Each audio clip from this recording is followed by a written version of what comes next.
ทำเอาทะเลแซ่บไฟลุกกันเลยทีเดียวล่ะค่ะเมื่อนางเอกสาวคนสวยอย่างน้องมิ้นท์รันรวีได้ไปเยือนถิ่นทะเลเกาะเสม็ดพร้อมกับยังแจกความสดใสมาให้ FC แฟนคลับได้ใจฟูกันอีกด้วยงานนี้น้องมิ้นท์เข้ามาในลุคสวยที่ปนหวานและยังปนเซ็กซี่อีกด้วยนะกับเซตภาพเซตนี้ที่ได้ถ่ายที่เกาะเสม็ดบอกได้คำเดียวเลยค่ะว่าลุคริมทะเลของน้องมิ้นท์ทำเอา FC ใจสั่นไม่พอยังทำเอาไม้เรียวในมือของพระเอกคู่จิ้นเพื่อนสนิทอย่างหนุ่มกองทัพพีคสั่นไปด้วยเลยล่ะค่ะอุ๊ยแต่กองทัพพีคเขาก็มากดไลค์ให้กับทุกโพสต์ของน้องมิ้นท์เลยนะคะ FC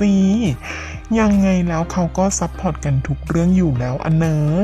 ว่าไหมล่ะคะ